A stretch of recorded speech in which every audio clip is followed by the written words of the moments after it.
नमस्कार, मैं हूं मनोज मानस। उत्तर प्रदेश की खबरों में आपका स्वागत है। खबरों का रुख करेंगे उससे पहले आपको दिखाते हैं इस वक्त की अहम हेडलाइंस। योगी सरकार की कैबिनेट बैठक आज। कैबिनेट बैठक में कुल 27 प्रस्ताव रखे जाएंगे। कई महत्वपूर्ण प्रस्तावों पर लगेगी मुहर। कानपुर देहात में अवैध पार्किंग के खिलाफ परिवहन विभाग, ट्रैफिक पुलिस और एनएचआई का संयुक्त अभियान। जनपद के प्रमुख मार्गों, फैक्ट्रियों में चला चेकिंग अभियान।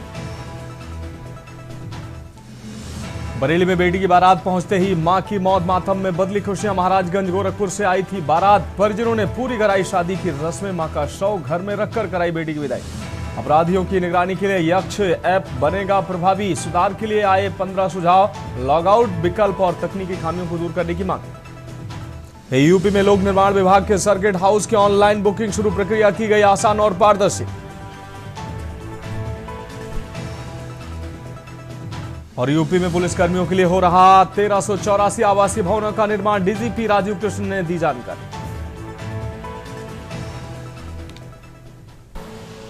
आप देख रहे हैं के न्यूज, खबरों का सारथी। और अब खबरें विस्तार से। हम खबर से बुलेटिन की शुरुआत करेंगे बुलंदशहर के थाना अगौता क्षेत्र के गांव भीरापुर में सोमवार को पुरानी रंजिश के चलते 50 वर्षीय शिव कुमार पर अज्ञात हमलावरों ने ताबड़तोड़ फायरिंग कर दी। बताया जा रहा है कि शिव कुमार खेत पर जा रहे थे, तभी दूसरे पक्ष के लोगों ने उन पर हमला कर दिया है। फायरिंग में शिव कुमार को 3 गोलियां लगी, जिससे वह गंभीर रूप से घायल हो गए। घटना की सूचना मिलते ही पुलिस मौके पर पहुंची और घायल शिव कुमार को तुरंत जिला अस्पताल में भर्ती कराया गया। चिकित्सकों ने हालत गंभीर देखते हुए उन्हें higher centre medical college refer कर दिया है। बताया जा रहा है कि साल 2018 में हुई एक हत्या के मामले में शिव कुमार को आजीवन कारावास की सजा भी हो चुकी थी। पुलिस पूरे मामले की जांच में जुट गई है और हमलावरों की तलाश की जा रही है।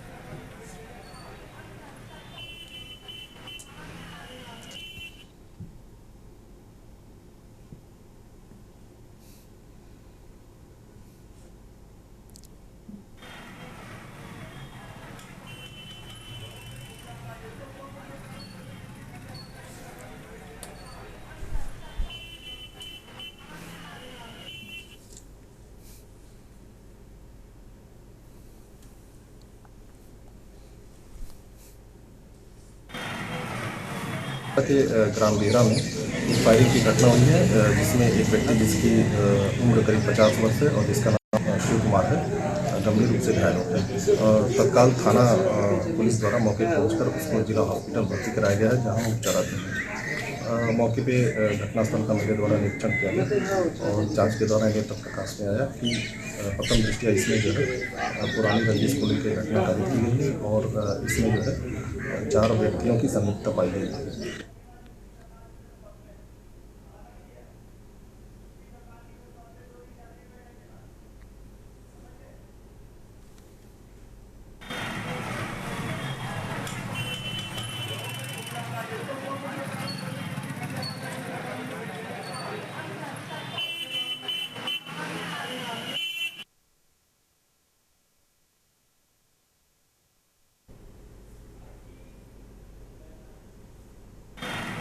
और इस बीच सीधा आपको लिए चलते हैं। योगी सरकार की कैबिनेट बैठक हो रही है। आपको बता दें, प्रेस कॉन्फ्रेंस हो रही है। कैबिनेट बैठक के बाद प्रेस कॉन्फ्रेंस हो रही है। सीधी आपको प्रेस कॉन्फ्रेंस की तस्वीरें दिखा रहे हैं। परिवहन 4 मुख्यमंत्री परिवहन योजना 2026 के संबंध में और एमबीए धारा 1988 में एग्रीगेटर में हाँ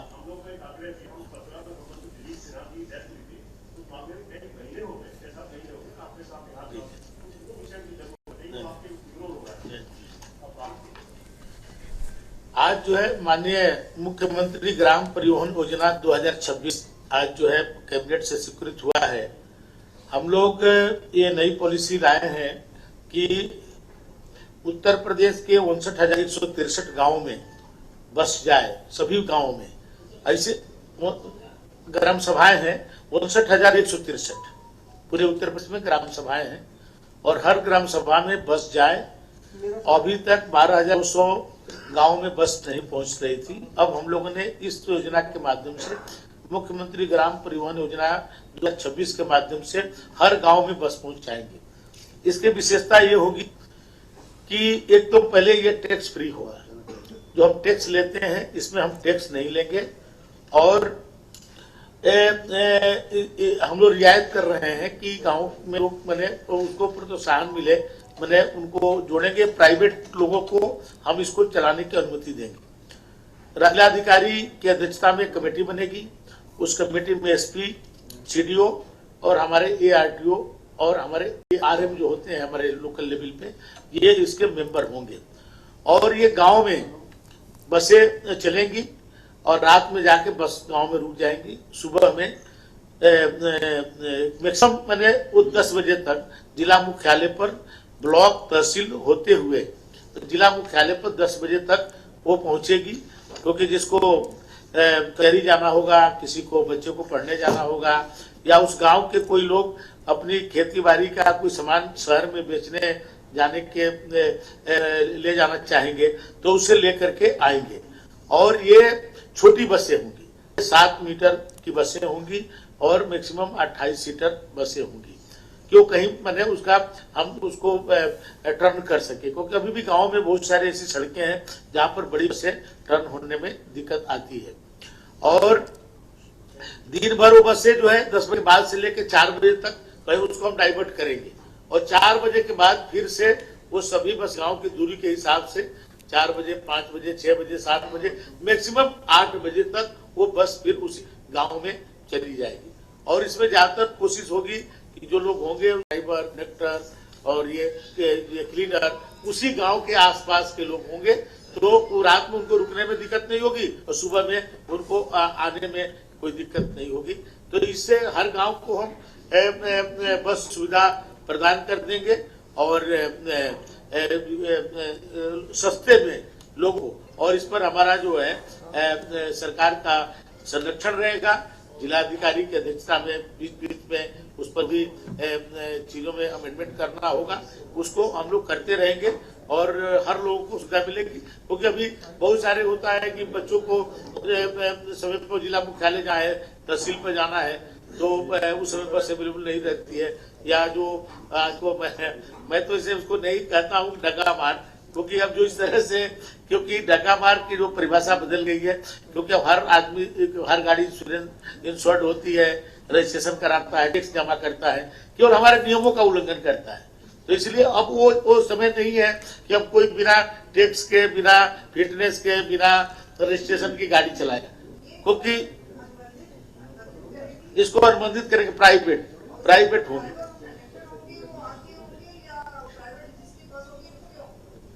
उन्हीं के होंगे।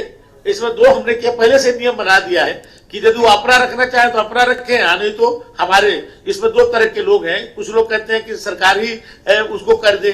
जो हमारे प्राइवेट में भी 3000 लोग हैं हमारे पास, अभी हमारे पास 3000 बस है। इस तरह के ही हमने अनुबंध किया है, वो बड़े जो लंबी दूरी वाले में। लेकिन अब हम जो कर रहे हैं केवल मैंने ग्रामीण क्षेत्रों के लिए कर रहे हैं कि हर गांव को मुख्यमंत्री योजना से इसको हम जोड़ दें। और छोटी बसें होंगी। देखिए, इस बसों की जो औसत आयु जो है 15 साल रहेगी, लेकिन पहले हम केवल साल के लिए उनको देंगे 10 साल। किराया हमारा जो सरकार का निर्धारण होगा या जो जिलाधिकारी के जो कमेटी है वहां के हिसाब से जो तय करेगी। क्योंकि परमिट की इनको जरूरत नहीं पड़ेगी। हम ये पहली बार हो रहा उत्तर प्रदेश में कि बिना परमिट के, क्योंकि वहां पर हमारी बसें अभी बहुत सारी चलती ही नहीं है, तो हम उसको परमिट से भी उनको मुक्त रखेंगे और उनको टैक्स से भी मुक्त रखेंगे। उनका टैक्स भी नहीं लेंगे तो उनको सस्ते में उनको चलाने को उनको थोड़ा लाभ ज्यादा होगा। क्योंकि हमारा काम लाभ कमाना नहीं है, मेरा काम तो है कि लोगों को मैंने बेहतर जो है उनको सुविधा मिले, इसके लिए हम कर रहे हैं। अब सभी गांव कवर हो जाएंगे, क्योंकि छोटी बसें चलाने जा रहे हैं। बड़ी अभी क्या होता है ना, अभी 12,200 गांव में से 5,000 गांव ऐसे हैं जहां पर बस टर्न ही नहीं कर सकते।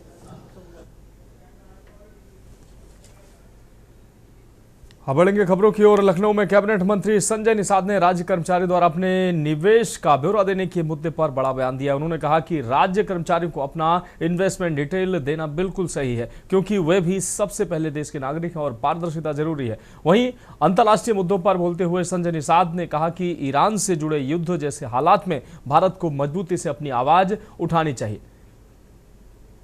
राज्य कर्मचारियों को अब हिसाब देना पड़ेगा कि उन्होंने कहां कहां पर जो है निवेश कर रखा है। हमारे साथ मौजूद संजय निषाद जी।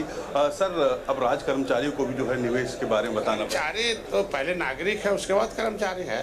तो भारत के नागरिक के लिए बराबर का कानून है और जैसे सबको अपना निवेश का वो देना है उधर कर्मचारी भी दे, हमको लगता है उनके लिए अच्छा रहेगा। वही अगर बात की जाए, जो इजराइल का युद्ध चल रहा है, ईरान का युद्ध चल रहा है, उसमें जो है लगातार जो है LPG गैस की अगर बात की जाए तो उसका दाम जो है बढ़ गया है। क्या कहेंगे कि अंतर्राष्ट्रीय मुद्दा है तो निश्चित रूप से थोड़ा सा सरकार तो साथ में और उसको निपटा लिया जाएगा जल्दी। हालांकि ईरान ने ये कहा है कि जो रास्ते से डीजल पेट्रोल जाता है वो रास्ता बाकी अमेरिका और तमाम देशों के लिए बंद है, भारत के लिए नहीं। ये तो सौभाग्यशाली है भारत के सहयोगिता, भारत को इसमें हस्तक्षेप करने से युद्ध रुकने के लिए। तो मैं यही कह रहा है कि हस्तक्षेप अगर प्रधानमंत्री करेंगे तो शायद जो है व्यवस्थित लगता है इस लायक है। अब दुनिया समझ रही प्रधानमंत्री हमारे इस लायक है, हम लोग सौभाग्यशाली है और उनको लगता है भारत को हस्तक्षेप करना चाहिए। धन्यवाद। तो ये थे संजय निषाद जी ने साफ तौर पर बोला कि जो व्यवस्थाएं हैं उस पर जो है कहीं ना कहीं राज्य कर्मचारियों को पहले से ही जो है इस पर नियम जो है वो था कि पहले वो अपनी इनकम का जो है विवरण देते हैं, अब जो है कहाँ कहाँ निवेश के उसका भी विवरण देंगे। साथ ही अगर बात की जाए ईरान युद्ध की, तो ईरान युद्ध के अंदर जिस तरीके से माहौल बना है, भारत कहीं ना कहीं एक सशक्त भारत है और इसके लिए प्रधानमंत्री जो है अगर प्रयास करेंगे तो जाहिर सी बात है एक जो है युद्ध का जो है विराम लग सकता है। कैमरा आदित्य तिवारी के साथ रामनिज भट्ट, के न्यूज़, लखनऊ।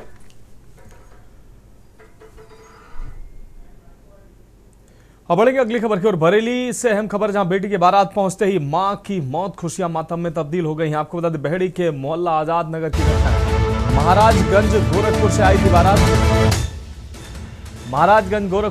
बारात। बारात के स्वागत के दौरान दुल्हन की मां की तबीयत बिगड़ी और थोड़ी ही देर में उसकी मौत हो गई।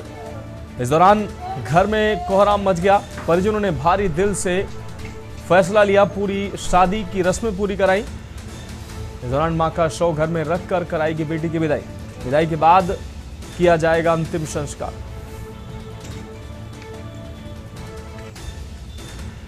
तो ये दुखद खबर पर जिन्होंने भारी दिल से फैसला लिया, शादी की रस्में पूरी कराई,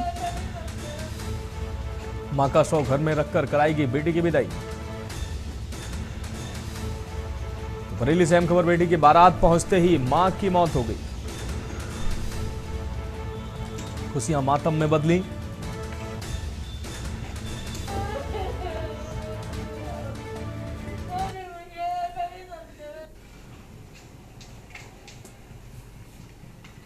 महाराजगंज गोरखपुर से आई थी बारात दरवाजे पर पहुंचते ही मां की मौत हो गई। बारात के स्वागत के दौरान ही दुल्हन की मां की मौत से खुशियां मातम में तब्दील हो गई। मां का शव घर में रखकर बेटी की विदाई की गई। परिजनों ने भारी दिल से शादी की रस्में पूरी कराई। इस दौरान मां का शव घर पर ही रखा गया। और अब बढ़ेंगे अगली खबर की ओर। प्रयागराज से बड़ी खबर सामने आ रही। इलाहाबाद हाई कोर्ट ने एक अहम टिप्पणी करते हुए कहा कि सार्वजनिक भर्ती परीक्षाओं में अभ्यर्थियों द्वारा प्राप्त अंक गोपनीय जानकारी की श्रेणी में नहीं आते। कोर्ट ने स्पष्ट किया है कि यदि परीक्षा में शामिल कोई अभ्यर्थी सूचना के अधिकार यानी RTI के अधिनियम के तहत दूसरे अभ्यर्थियों के प्राप्त अंकों की जानकारी मांगता है तो इसके लिए तीसरे पक्ष की सहमति लेना आवश्यक नहीं। हाईकोर्ट ने कहा कि सार्वजनिक परीक्षा में प्राप्त अंक निजी गोपनीय जानकारी नहीं माने जा सकते, इसलिए RTI के तहत इनकी जानकारी दी जा सकती है। इस फैसले को भर्ती परीक्षाओं में पारदर्शिता के लिहाज से अहम माना जा रहा है।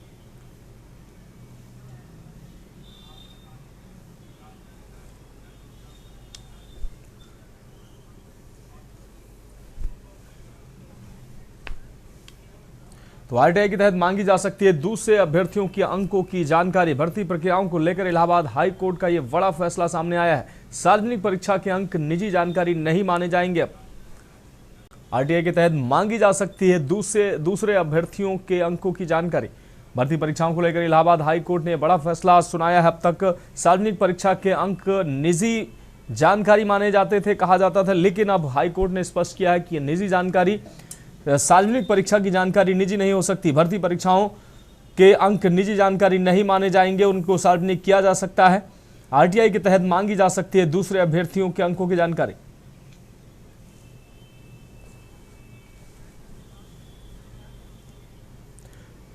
सार्वजनिक परीक्षा के अंकों को अब निजी जानकारी नहीं माना जाएगा। इलाहाबाद हाई कोर्ट ने यह अहम टिप्पणी की है। भर्ती परीक्षाओं के अंक अब निजी जानकारी नहीं माने जाएंगे, क्योंकि ये सार्वजनिक परीक्षाएं हैं और सार्वजनिक परीक्षाएं होने के नाते इन परीक्षाओं में प्राप्त अंक भी सार्वजनिक किए जा सकते हैं, सार्वजनिक हो सकते हैं। इनको निजी जानकारी नहीं माना जाएगा। अब बढ़ेंगे अगली खबर की ओर। औरैया के न्यू तिलक नगर स्थित प्रेमानंद आश्रम के पास तेज रफ्तार कार ने बाइक के पास खड़े होकर बातचीत कर रहे 2 लोगों को जोरदार टक्कर मार दी। टक्कर मारने के बाद कार चालक मौके से फरार हो गया, जिससे इलाके में अफरा तफरी का माहौल बन गया। स्थानीय लोगों ने तुरंत दोनों घायलों को जिला अस्पताल पहुंचाया, जहां डॉक्टरों ने प्राथमिक उपचार के बाद उनकी गंभीर हालत को देखते हुए हायर सेंटर रेफर कर दिया है। घटना का सीसीटीवी वीडियो सोशल मीडिया पर तेजी से वायरल हो रहा है। पुलिस मामले की जांच में जुटी हुई है। फरार कार चालक की तलाश की जा रही है।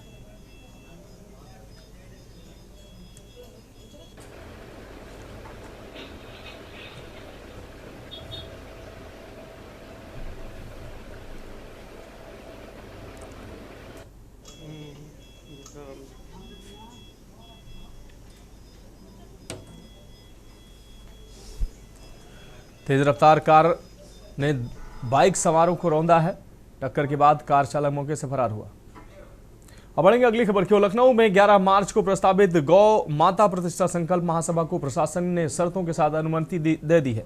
शंकराचार्य अभिमुक्तेश्वरानंद आज देर शाम तक लखनऊ पहुंच सकते हैं। कार्यक्रम कांशीराम स्मृति सांस्कृतिक स्थल पर आयोजित किया जाएगा, जहां शंकराचार्य गौ प्रतिष्ठा धर्म युद्ध का शंखनाद करेंगे। प्रशासन ने कार्यक्रम की अनुमति देते हुए करीब 16 सख्त शर्तें लगाई हैं, ताकि कानून व्यवस्था, शांति और यातायात व्यवस्था प्रभावित न हो।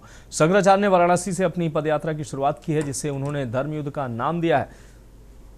यह यात्रा गौ माता को राष्ट्रमाता या राजमाता का दर्जा दिलाने, गौ हत्या पर पूर्ण प्रतिबंध लगाने और गौ संरक्षण की मांग को लेकर निकाली जा रही है। 7 मार्च को काशी से शुरू हुई यह यात्रा जौनपुर, सुल्तानपुर, अमेठी, रायबरेली और उन्नाव से होते हुए 11 मार्च को लखनऊ पहुंचेगी। प्रशासन की शर्तों में भड़काऊ भाषण पर रोक, किसी भी धर्म या समुदाय के खिलाफ टिप्पणी नहीं करने, नाबालिग बच्चों से विवादित नारे नहीं लगवाने, सीमित संख्या में वाहनों की एंट्री, पारंपरिक ध्वज दंड के अलावा किसी भी घातक वस्तु पर प्रतिबंध जैसे नियम शामिल है। इसके अलावा शांत क्षेत्रों में लाउड स्पीकर, ढोल नगाड़े या संगीत बजाने पर रोक रहेगी और ध्वनि प्रदूषण नियमों का कड़ाई से पालन करना होगा। किसी भी शर्त के उल्लंघन पर अनुमति स्वतः निरस्त कर कार्रवाई की जाएगी। 11 मार्च को होने वाली इस महासभा में गौ संरक्षण को लेकर संकल्प लिया जाएगा और सरकार को मांगों का ज्ञापन सौंपा जाएगा।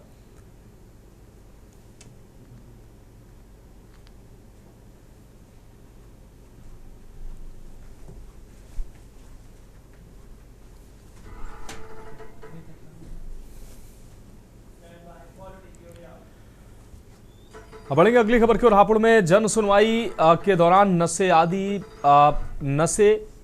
का आदि एक युवक डीएम अभिषेक पांडे के सामने नशीले इंजेक्शन में दवाई लेकर पहुंच गया। उसने बताया कि वह पिछले 10 सालों से नशे का आदी है और वो नशा छोड़ना चाहता है। साथ ही क्षेत्र में कुछ मेडिकल पर नशे के इंजेक्शन, नशे की दवाएं गैर कानूनी तरीके से बेची जा रही हैं। इसके बाद डीएम ने एक टीम गठित करके आधा दर्जन से अधिक मेडिकल स्टोरों पर छापेमार की कार्रवाई की। अभी भी ये कार्रवाई जारी है। बताया जा रहा है कि कुछ मेडिकल स्टोरों पर लाइसेंस भी नहीं और कुछ स्टोर्स पर बिना डॉक्टर के पर्चे के नशीले इंजेक्शन व दवाई बेचने का काम किया जा रहा है। फिलहाल हापुड़ का ड्रग विभाग इस कार्रवाई के बाद सवालिया निशानों से घिर गया है कि आखिर ड्रग्स विभाग अभी तक क्या कर रहा था। मेडिकल स्टोरों पर आखिर नशीली दवाएं व इंजेक्शन कैसे बेचे जा रहे थे। डीएम के आदेश के बाद छापेमारी से जनपद के मेडिकल स्टोर संचालकों में हड़कंप मचा हुआ है।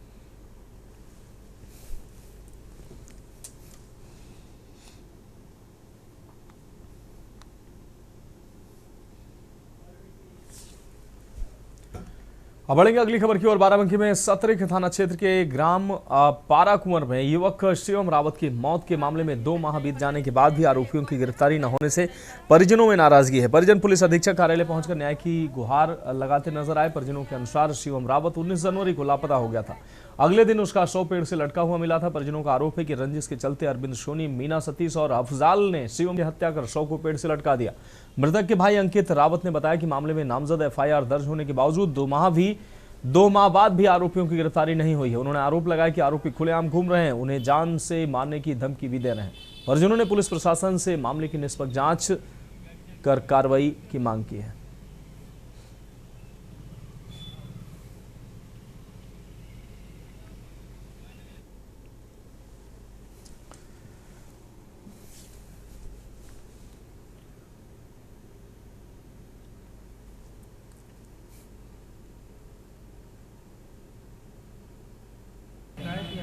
भाई का मर्डर हुआ है, यही शिकायत कर रहे हैं सर, कुछ हो नहीं रहा है। 3-4 बार एसपी ऑफिस आ चुके हैं और कार्रवाई कोई हो नहीं रही, 2 महीना हो गए हैं। कौन लोग थे जिन्होंने मारा था? उसका नाम एक अरविंद है, सोनी है उनकी पत्नी, और सतीश है और मीना है। अच्छा, क्या लगता है किस लिए उनकी हत्या की गई होगी? यही रंजिश है और उनसे सतीश से दुश्मनी की, उनसे अरविंद की। तो थाने गए आप लोग, एफआईआर तो दर्ज हो चुकी है? एफआईआर दर्ज हो चुकी है, अभी कुछ हुआ नहीं, गिरफ्तारी नहीं कर रहे। क्या कह रहे हैं वो लोग? वो कह रहे हैं रिपोर्ट अभी आई नहीं है, यही सब बता रहे हैं। कोई भी कॉल लिखे, कोई भी कॉल लिखे। कोई धमकीबाजी किसी तरह की? हाँ, धमकीबाजी कह रहे हैं उनके मीना के बाप हुए, यहाँ इतना लग गया और 1 लाख लग जाएगा, यही सब धमकी कह रहे हैं, गाली कह रहे हैं। कप्तान साहब ने क्या बोला? कप्तान साहब बोले हैं कि कार्रवाई आगे जरूर आ जाए। बढ़ेंगे अगली खबर की ओर। औरैया जनपद के दिव्यापुर फफूद मार्ग पर मंगलवार सुबह परीक्षा देने जा रहे छात्रों की गाड़ियों की आपस में टक्कर हो गई, जिसमें 7 छात्र घायल हो गए। प्राप्त जानकारी के अनुसार एक मोटरसाइकिल और ऑटो की टक्कर हो गई है। उसी दौरान पीछे से आ रहे छात्रों की अन्य बाइकें भी आपस में टकरा गई, जिससे कुल 7 छात्र घायल हो गए। घटना की सूचना मिलते ही औरैया पुलिस मौके पर पहुंची और सभी घायलों को इलाज के लिए सामुदायिक स्वास्थ्य केंद्र दिव्यापुर भेजा गया। पुलिस की त्वरित कार्रवाई के चलते 5 छात्रों का उपचार कराकर इन्हें समय रहते परीक्षा केंद्र पहुंचा दिया गया, जिससे उनकी परीक्षा छूटने से बच गई। वहीं 2 छात्र गंभीर रूप से घायल होने के कारण परीक्षा में शामिल नहीं हो सके।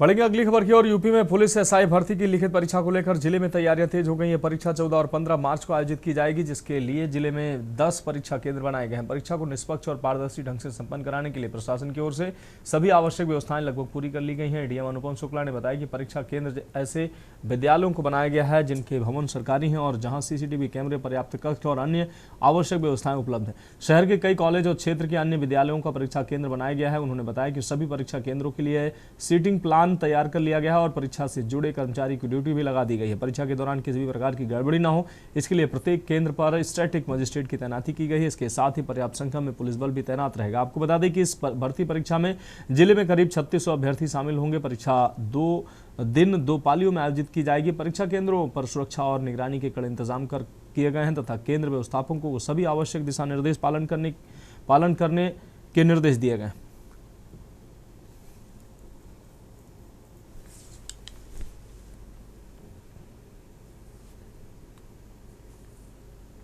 देखिए 14 और 15 तारीख को उत्तर प्रदेश रिक्रूटमेंट और प्रोन्नति बोर्ड द्वारा जो है एसआई की परीक्षा आयोजित की जा रही है, तो उसकी तैयारियां हम लोगों ने पूरी कर ली हैं। इसकी एक हम लोग समीक्षा बैठक भी अगले 2-3 दिन में करने जा रहे हैं। इसमें विभिन्न लगभग 10 सेंटर हैं टोटल और 3600 बच्चे जो हैं इसमें पार्टिसिपेट करेंगे और ये परीक्षा 2 पाली में कराई जाएगी 14 और 15 तारीख को 10 से 12 बजे और शाम को 3 से 5 बजे। Uttar Pradesh police sub inspector की परीक्षा आगामी 14 और 15 मार्च को है। इसके लिए जिला प्रशासन की तैयारियां भी तेज हो गई है। अंबेडकर नगर में भी इस परीक्षा को कराया जाएगा आगामी 14 और 15 मार्च को। यह परीक्षा 2 पालियों में कराई जाएगी। डीएम अनुपम शुक्ला ने बताया है कि इस परीक्षा को लेकर जिला प्रशासन पूर्ण तरीके से सख्त है। किसी भी परीक्षा में किसी भी तरीके से लापरवाही नहीं बरती जाएगी। इसके लिए अधिकारियों को स्पष्ट निर्देश दे दिया गया है कि परीक्षा में किसी भी प्रकार से लापरवाही नहीं बरती जाएगी। इस परीक्षा में कुल अंबेडकर नगर में 3600 अभ्यर्थी शामिल होंगे और 10 केंद्र इस परीक्षा को कराने के लिए बनाए गए हैं। शहर से लेकर अन्य क्षेत्रों में भी इस परीक्षा केंद्र को बनाए गए हैं। परीक्षा केंद्रों पर सीसीटीवी व अन्य जो परीक्षा के लिए उपयोगी सामग्री होती है उसकी तैयारियां भी कर ली गई हैं। इसके अलावा अभी कल डीएम और एसपी ने स्ट्रांग रूम का भी निरीक्षण किया है। स्ट्रांग रूम में पर्याप्त पुलिस के जवान भी तैनात हैं। सीसीटीवी कैमरा का भी निरीक्षण किया गया है।